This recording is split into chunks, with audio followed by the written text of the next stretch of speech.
Hi guys, I'm Shmi and good morning to you on a lovely day in Switzerland where we're continuing the tour in my Ferrari FF, having been at the Geneva Motor Show for the last few days, but today we're visiting this rather unassuming warehouse behind me.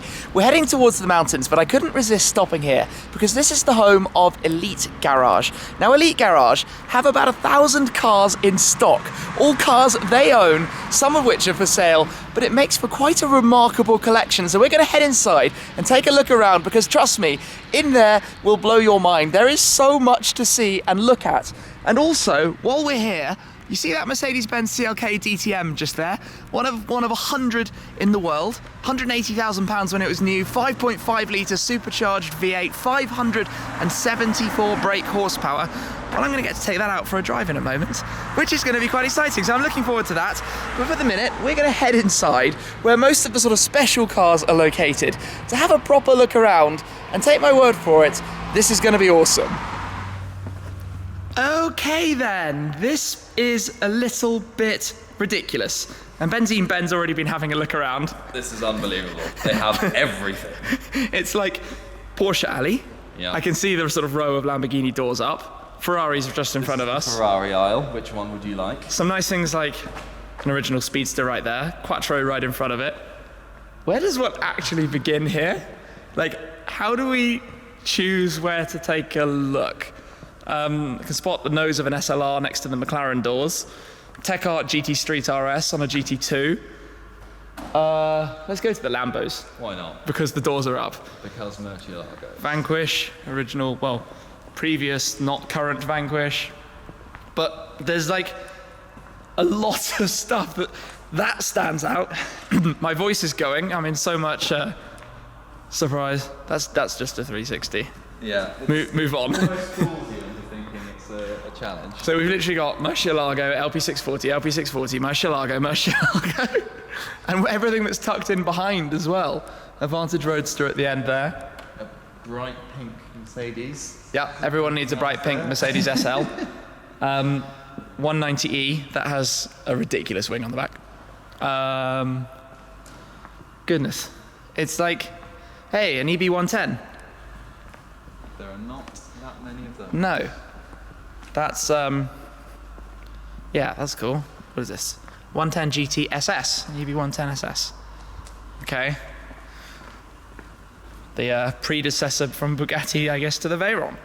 And then, oh, there's a Hurricane. And look at this Diablo. The Diablo has a fairly crazy kit on the back. This is like kid in a candy shop thing. Really oh, there's is. Another DTM and a DTM Cabriolet.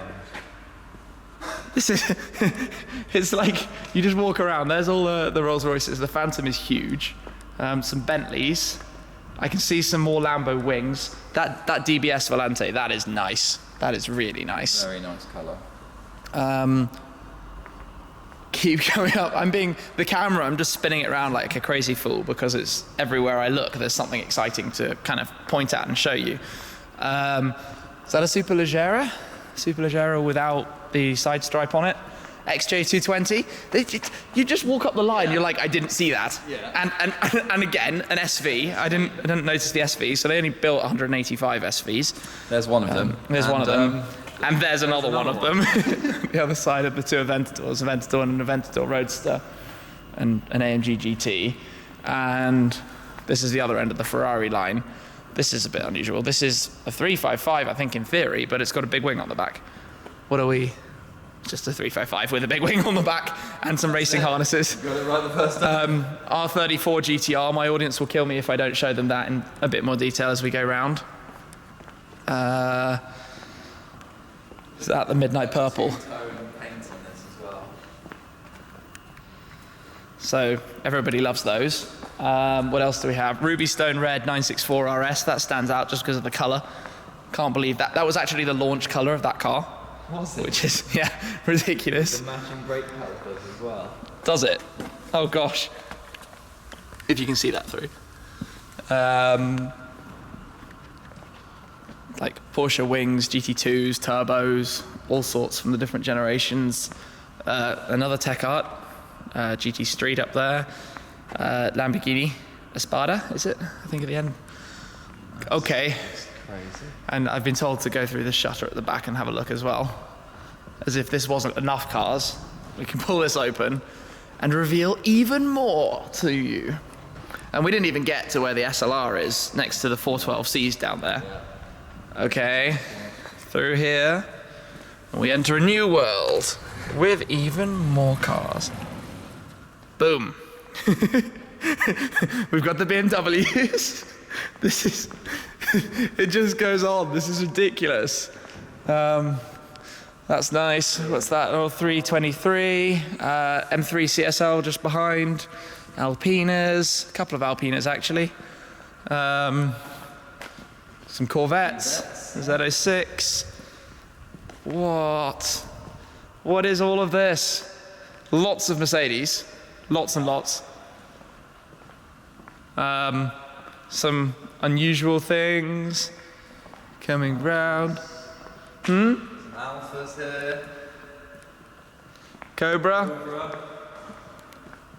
One of my favourites. What else? TVR back there, is that? Cobra? It's just a sea of unusual cars. Think of a car that isn't here? Well, of this sort of type, no. It's, hey, I can just see the top of a Mini. I'm going to come around here. DeLorean. It's a DeLorean. Renault Spiders. There we've got this like completely chicked out racing Mini. Alpine. Like lost for words. Golf GTI original, of course. I keep walking past cars and then realizing I have done, and like, just. I found a Marcos. A Marcos. It's just. Lost. Yeah. Yeah. Lost. Okay, back out. I'm gonna. I found a Mustang as well. You found a Mustang. Ben's a Mustang man. I am. Mustang Ben.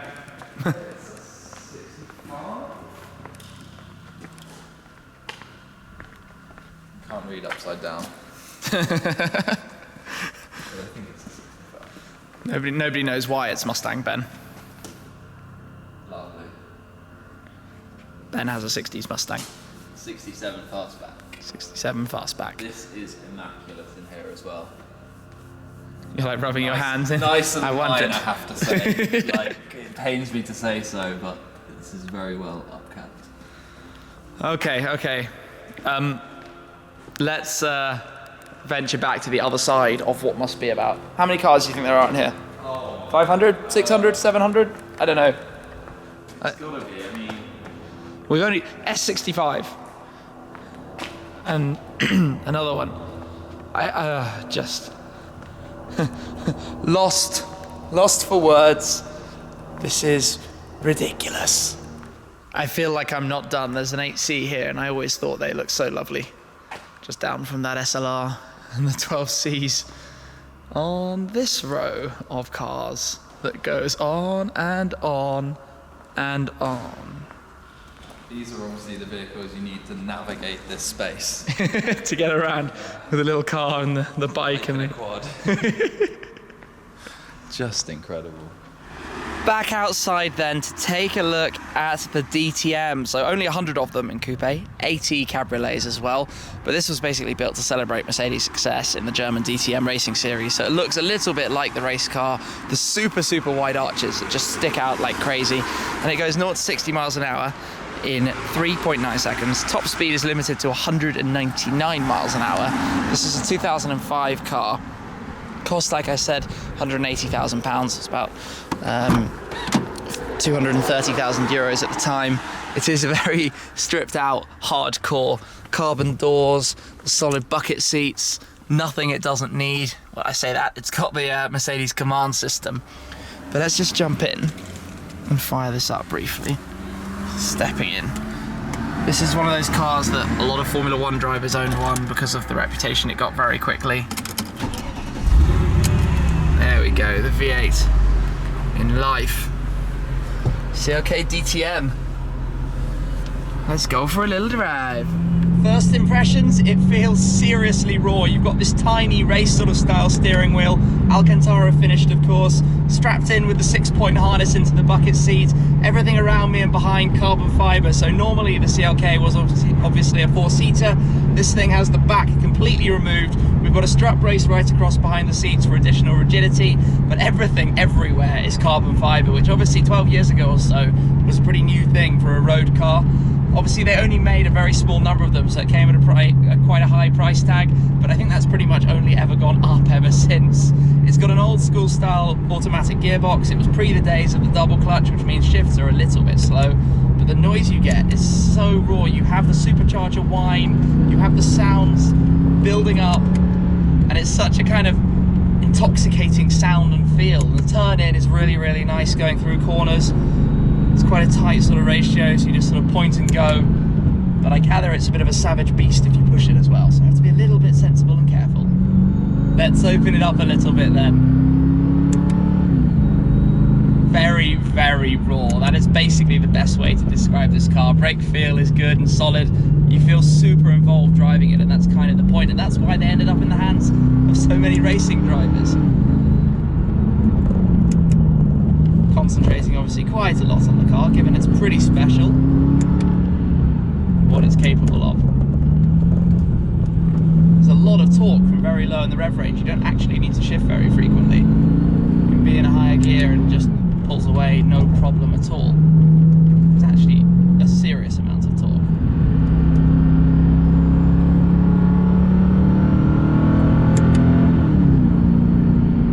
A beautiful day, an amazing car and some lovely roads. What could possibly be better?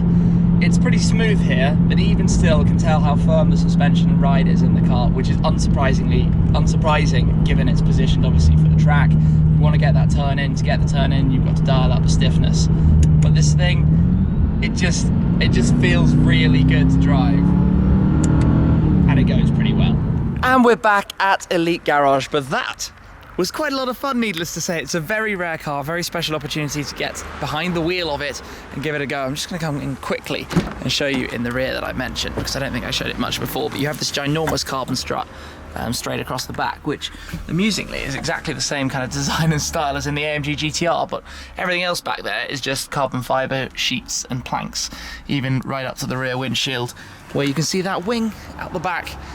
This sort of, well, was built as a tribute to DTM, and it's been a pretty cool car to drive. Really like it. Very, very stiff though. My back is definitely starting to feel sort of harshness, I would say, of the ride, but that's kind of the point, to be stiff, to get the turn in on track. Anyway, a big thanks to Elite Garage for having me along today to have a look around, both inside and then take this out for a drive. I hope you've enjoyed the video. We're going to have plenty more stops on our tour, so make sure you're subscribed to check it all out, and I'll catch up with you again very soon. Cheers.